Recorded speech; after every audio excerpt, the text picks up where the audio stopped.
Hello, back again. This is the session now on capabilities, capacities and competences for education for sustainable development. So in this session now we'll tackle the three different types of wordings actually, where we'll try to find out what are the real differences between those.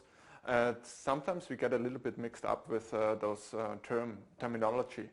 But in here we will go deep into the depth of capabilities, capacities and competences for education for sustainable development. We'll start with actually the capability approach. And the capability approach has been invented or developed by Amartya Sen. Amartya Sen was a Nobel laureate in economics and economic sciences, and is a professor at Cambridge University, Harvard University, London School of Economics, Oxford University in Delhi and in Calcutta, so really well-known scientist, as he is also a Nobel laureate. And he won this Nobel Prize in 1998 for developing the capability approach. And what is actually this capability approach about, and what was the motivation by him to develop this? Actually, this was coming from the development cooperation to say, as a country doing development cooperation with some developing country, we need to look into what the real needs and values of the countries to be supported are, and not come from a point of view of the country itself that is giving the development aid. So his point of view was really, when also talking about sustainable development and acting with people in sustainability process, for example, we need to get into the perspectives and need to step into the values also of the people and try to see it from their point of view, how to interact with them and how to tackle challenges and so on. So Amartya Sen did quite a few of pioneering works on welfare economics, social choice, poverty, development economics, and also so the capability approach. So the capability approach is actually really the basis for new paradigms in economics and social sciences. And it was first outlined already in 1979 at Stanford University, where he was also teaching. So what is it really about? Here in this slide you can find the three main terminologies of the capability approach. Those are the functionings, the capability itself and the agency. The functionings actually are the various things a person may value doing or being. Functionings therefore really come upon from where people grow up from different backgrounds. Functionings are really the values that people are getting through their education, through their growing up and so on.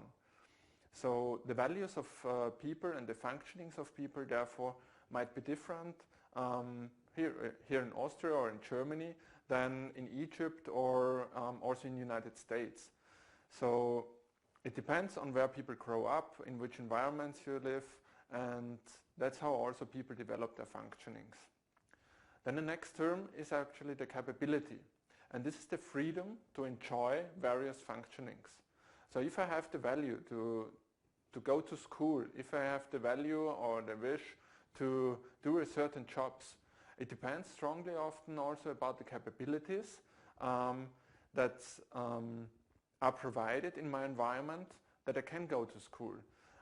So if my functioning is to go to school, but the next school is maybe 30 kilometers away and there is no public transport, then I miss the capability actually to go there. I don't have the freedom to go to school. And so it is important to provide the necessary capabilities in different countries or in different environments to allow people to fulfill their functionings. Then the next steps, so this is really what capabilities are about. The various combinations of functionings actually, beings and doings, that the person can achieve. Capability is thus a set of vectors of functionings, reflecting the person's freedom to lead one type of life or another. So really it gives the freedom of a person to choose what life he likes to live. depending on one's values. Then finally, we have the third term of the capability approach, which is the agency. And the agency is per definition the ability to pursue goals that one values and has reason to value. So an agent is someone who acts and brings about change. Agency is therefore the step that someone is open to really take the first step, go ahead and do something that one values. So without agency, actually no change happens at the same time. Even though I might have the value to go to school, even though I might have the capability to go by public transport or by bus or even by foot or by bike to school, if I don't have the agency really to get out of my bed and get on my bike to go to school, nothing would happen.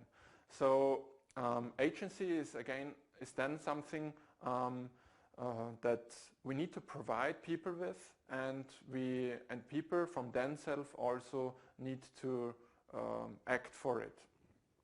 And in education for sustainable development, we can support the agency also of people to provide them with the opportunities again to take their agency, to show them up the freedoms and the opportunities they have, so to get the power and also the motivation to do something, to get the agency to fulfill one's functionings and capabilities by provided capabilities. So this is what Amartya Sen capabilities approach is basically about. Capabilities are again therefore the freedom to enjoy valuable functionings. It's an opportunity of freedom, and capabilities are described as the real and actual possibilities open to the given person. So again, when we talk about sustainable development and talk about cooperation, international cooperation, but also talk about or work in regional environments together with people and stakeholders from different backgrounds with different values, we might think about how a region, a city or a village might develop. We need to think about, okay, what functionings do the people have in this village? Maybe it is a very rural village, and so what are the values of those people and what capabilities can we provide so they can fulfill their functionings? And then what capacities do they need and competences do they need to take the agency to go ahead to fulfill their wishes and ideas. So the agency therefore refers to a person's ability to pursue and realize goals that she or he values and has reason to value. An agent is someone who acts and brings about change. This is just to repeat. Thinking about measuring capabilities, Martha Nussbaum has developed 10 central capabilities actually that are around, and they are building upon one each other and starting with control over one's environment. So over one's environment means that I can take the choice if I go out of the room or if I stay here inside. If I can take the choice for myself if I'd like to go to school or if I don't like to school. So control over one's environment means really it's my choice where to move freely. To play means also that I can enjoy something, that I can live and enjoy and build upon creativity for sustainable development or for whatever I value to do. Other species means that I can also interact with the environment, with other people, with animals, and so I can interact with other species and other people. Affiliation is the capability of affiliation, to have family, to have friends, to build up a new family, to get a wife or children, and therefore to build relationships with other people. Practical reason, emotion, senses, imagination and thought, bodily integrity, bodily health and life, therefore, are further capabilities that are about to measure within the capability approach. At the Rio+20 summit also, one of the main topics discussed there has actually been to think beyond the GDP, beyond measuring the GDP. So today it's still quite common that countries measure their development by how much their GDP increases or decreases. This is actually but not reflecting the real quality of life of the people. It is not reflecting if people are happy or not. It is not reflecting in which conditions actually people live. This is why the UN Development Program, UNDP, together with Oxford Development Institute, they have together developed the Multidimensional Poverty Index as a follow-up of the Human Development Index. These indexes are then not looking into the GDP that much anymore, but it is looking also on the educational status of the people, so how much literacy actually exists within a country, and it is also looking into the life expectancy of the people, which is kind of representing the bodily health and equality of the people themselves.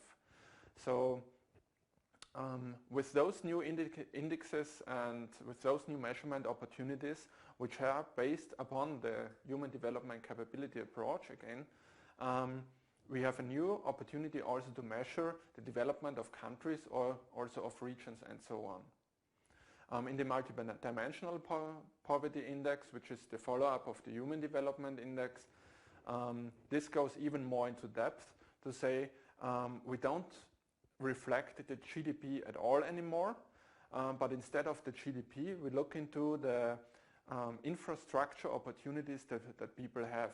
So do people have access to public transport? Do people have access to running water, fresh water, clean water?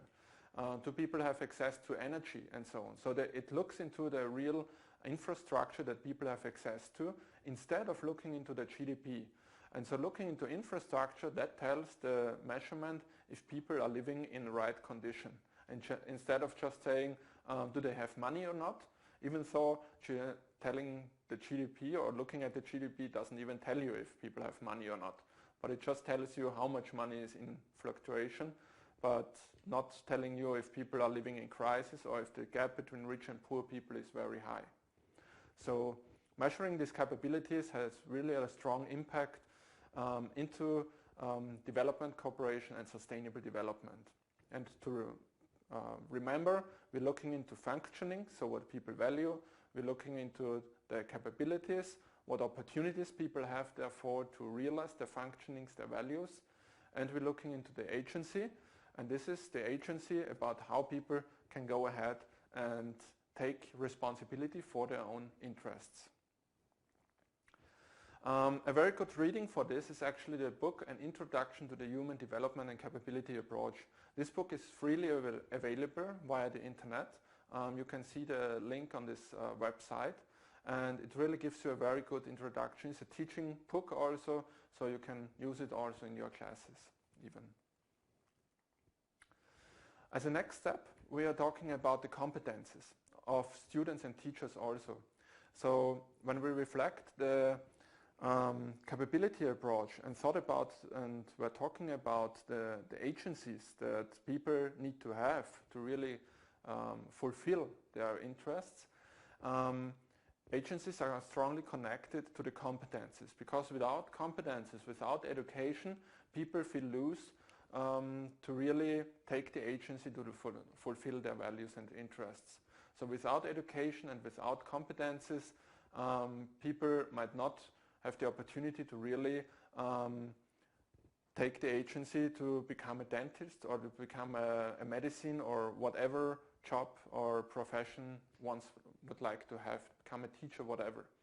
So competences are really central for the agency of people. Here in this part of the presentation, we are talking about competences gained by students in ESD and also competences teachers need to have to facilitate education for sustainable development. Because in education for sustainable development, we really need to educate towards the competences to interact interdisciplinarily and interactively improve creativity of the people and so on. And there the competences of the students and the teachers as well are very central. So first with the students, looking into the students, a German professor De Haan was also saying about this could be named also the Gestaltungskompetenz. Direct translation would be shaping competence, whereas Gestaltungskompetenz is more a word describing a more creative and open-minded way to create one's interests. Shaping the future requires the use of all of the skills required to take part in negotiation and decision-making processes. The sum of those skills is described as this shaping competences. So it is about to the sum of the competences one have really to shape and to create one's valued future. Thinking in a forward-looking manner and deal with uncertainty, forecasts, expectations and models for the future are very central in these competencies for ESD. Working also in an interdisciplinary manner was already mentioned, and to perceive reality with an openness to the world to arrive at transcultural understanding and cooperation. So today we live in a very interdisciplinary and also intercultural open world where we need to learn also to interact with different points of values, with different points of perspectives and so on. So how to do this is a matter of a competence to interact and to work with people. Participatory competence is another thing, and very central in those competences for ESD, to say that we also learn to participate people into processes, listen to them, learn from them, and having a shared leadership in processes. Further competences are, for example, planning and implementation competence.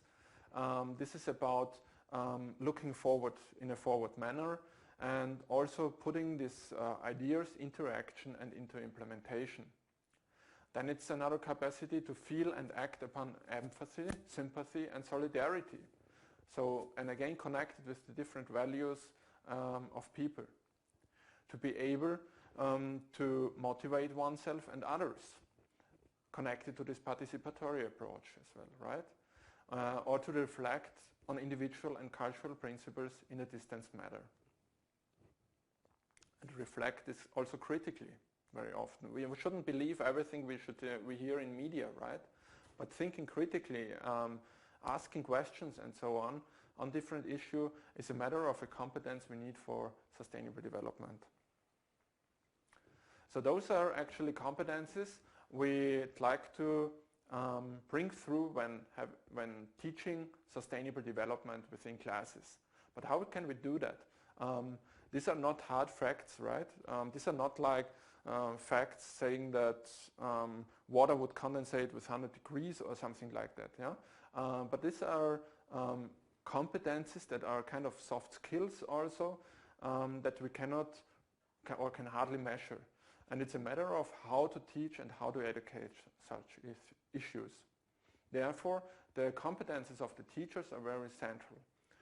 And the competences for educators in ESD, therefore, are also developed by the United Nations Economic Commission for Europe. They developed a set of competences that teachers might have to bring through this education for sustainable development within their classes. This is also learning to know, learning to do, learning to live, and also learning to be. In competences for education in sustainable development, the teachers may therefore have a holistic approach, envisioning change, past, present and future, and also achieving transformation in being an educator, pedagogy and educational systems. So it is very much about how to interact with the people, how to view the whole world and interact with people, and understanding also the world in a way. dealing with complexities, and so on. These next two slides are actually two slides that are showing these competencies for educators in ESD, what educators should be equipped with which competencies. The slides document has been developed by the United Nations Economic Commission for Europe, UNECE. And in this you can find out and read through it. The link to it is also given and provided at the last slide of the presentation. And it really helps you to find the direct point into what educators should be equipped with. As a third point in this presentation, what we were also talking about is capacity building for sustainable development. Capacity building is then also connecting different points that we have just talked about. But capacity building takes place in not only an educator-student's perspective, but it's the exchange perspective where people exchange their knowledge from different perspectives and learn from each other. So it's on an equal level that people are stepping into in a competence building environment. Capacity building for sustainable development is therefore developing skills or competencies and upgrading the performances of a whole group. We can talk about capacity building within student classes. We can talk about within its whole school or also even regions. It's the matter of capacity of a whole region, if it's very innovative, if it's open-minded, and so on. So capacity building aims towards building innovation by a strong exchange between people and facilitating this exchange process.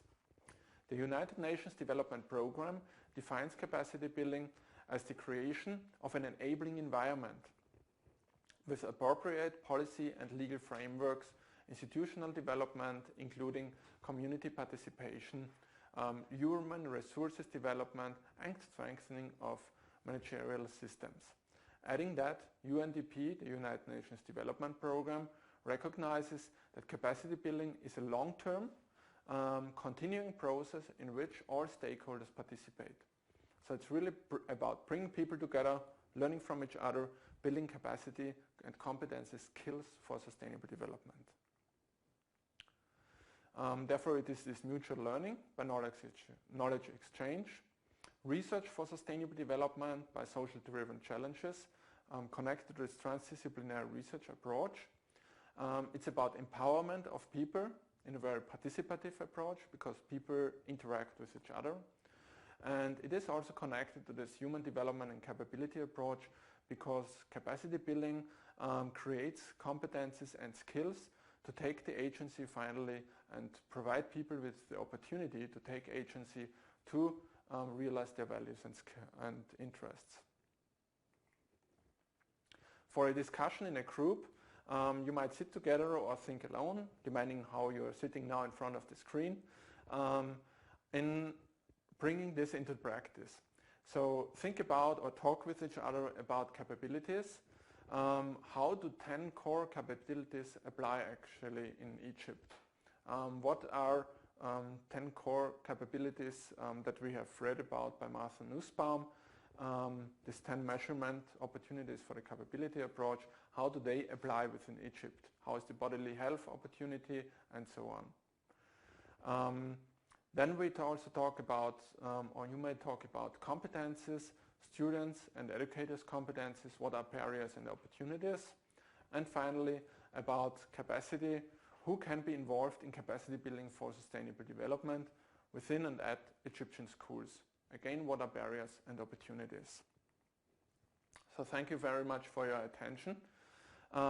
This presentation therefore was about distinguishing and looking into the real definitions of capabilities, competences and capacity building and how they interact. Again, we remember very important is to provide people with the opportunity to take agency for what they want to do, what they value to do, which is the functionings. And it is very important to provide also the capabilities, which is the opportunity provide people also with the environments and possibilities to realize their interests and functionings.